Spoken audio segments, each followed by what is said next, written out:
This is all Michael's fault. We have to blame Michael. Michael, it's his fault that Drew's blackmailing you. It's Michael's fault. Girl, bye. Anyways, Portia tried, Drew lied, Michael in 5. Okay?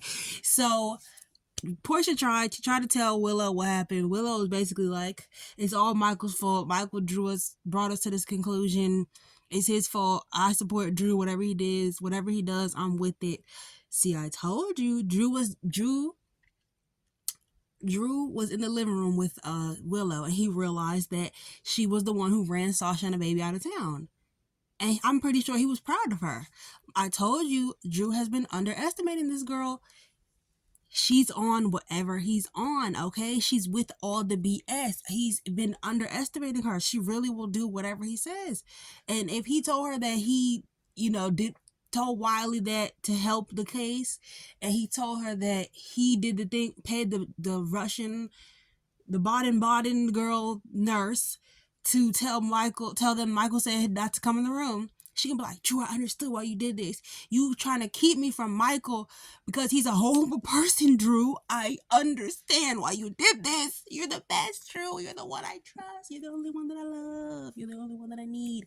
So, Nina had that conversation with Drew, letting him know what's going on. He tried to flip it. Oh, Michael, of course she had to get away from Michael. Boy, bye. Michael helped her leave because something's going on with your quackity fiance. Okay? And so he realized it was her, but that probably just made him even happier. He's like, wow, I don't have to hide my true self from her. Like, we can be both villains. Like, we could be the next phase on and Liesel, psych. People actually like them.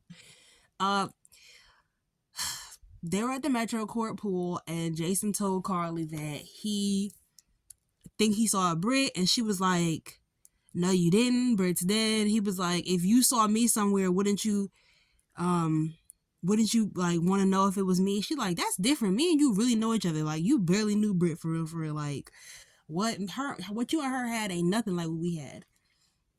So they start talking, and then they have Liesel and James did a scene at the axe throwing. Oh, I loved axe throwing, but child, I'm no good at it. And James and his Oma had a lovely time at the axe throwing place, but it made Spinelli want to call Shrulu, and Shrulu got, upset, and she decided to call Dante away from his job to tell him about Obrecht.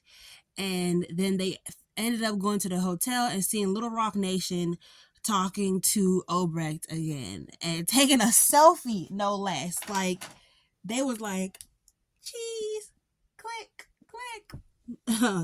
They were running over there to get Little Rock Nation away from her. But at the end of the day, Lulu, the day gotta end. If Little Rock Nation don't want to be with you, then that's fine. He really liked them people. He want to be over there with them. He said it's boring in your house. All you do is talk about Brooklyn is a bad person, Britt is a bad person, Lois is a bad person, everybody is a bad person. I shudder to think what he's gonna think when he finds out about Granddad.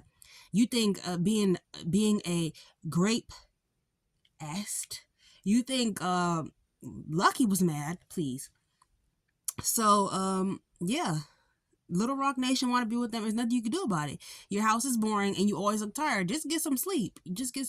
Because Little Rock Nation isn't gonna stop until he finds these people. He wants to know where he came from. He wants to know the woman whose body nourished and grew him. He wants to know that he wasn't just created for nefarious reasons. He wants to know that his life matters.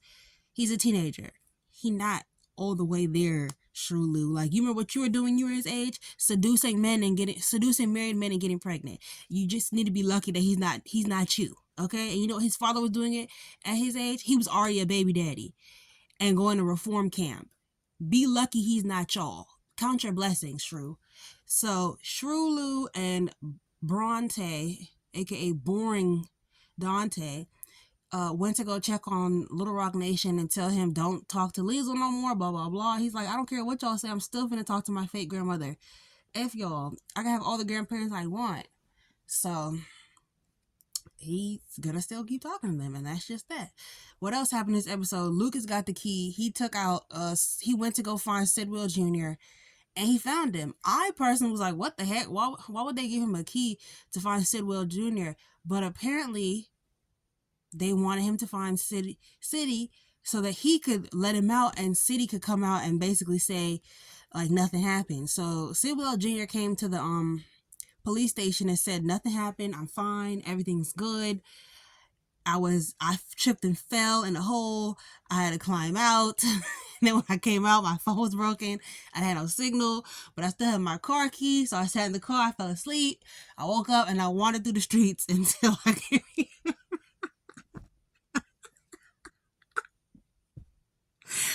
Did you believe that story? No, and neither did they.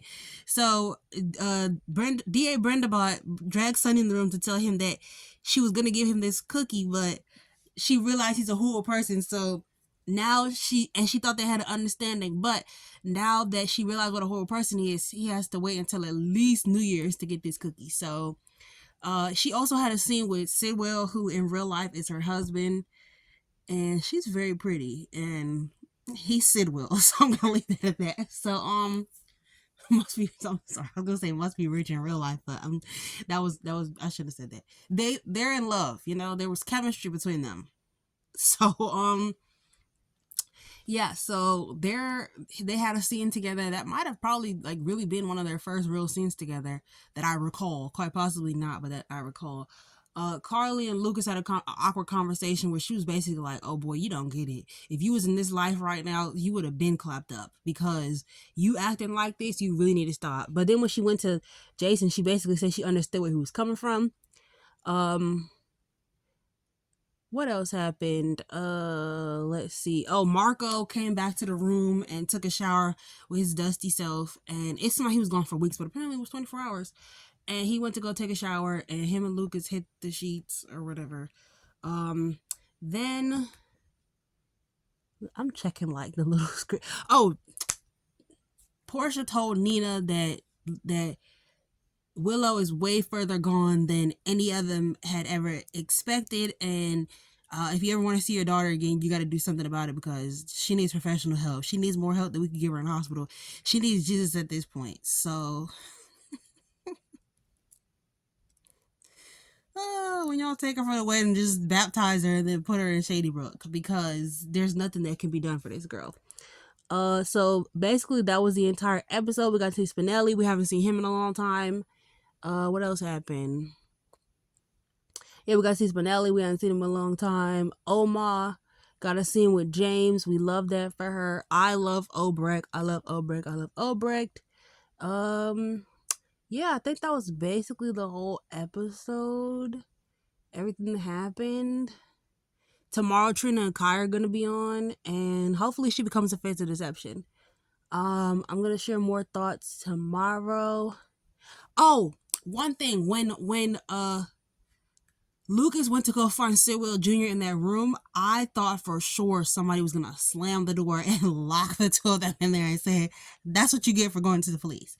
So, but they set it up like that so that when Marco walks in, when Marco walks in, they're gonna be like, he wasn't missing, he's right here. Like, what are y'all talking about? And they knew Marco would play it cool. I don't know what they said to him, what they threatened him with in the place, but he played it cool. And I hope that Sonny gets what he wants. They end that Measure C crap because the peers belong to Sonny. And I'm, like I said, I'm not a Sonny apologist, but I'm tired of these going against Sonny storylines. We all know where they're gonna go.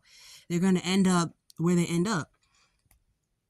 Yesterday we saw Martin, you know what? Anyway, we saw Martin find that letter that the kids colored on, and it's supposed to be from Monica's sister. Maybe it's possible that they were sisters. Monica was a foster child that was raised by Gail Baldwin, I think, and so were fostered by Gail Baldwin for a long time, and I don't know, it's possible. But she's like, I know I haven't written to you in a long time. So did they know each other when they were little? Did her sister not know who she was? Like, what's the tea? But also, Monica's dying. Please don't just bring in some random One Life to Live person. I know we all love Erica Slezak, but don't bring in like a random One Life to Live person and then decide this is gonna be Monica's sister. And I don't know, it's just weird. Just let it go for now. Like, Just let us say goodbye to Monica. These two never even shared a scene. Like, just let us say goodbye to Monica. What is she gonna do? See her sister and then drop dead? Oh my god, I haven't seen my sister in so long. And give her a heart attack. Now we all blame her for Monica's death. Like, what was that in my hand? I don't even know. But it's all a moot point at this point. I'll talk to you guys tomorrow. Have a great one. Peace. It's your girl Soap Diary.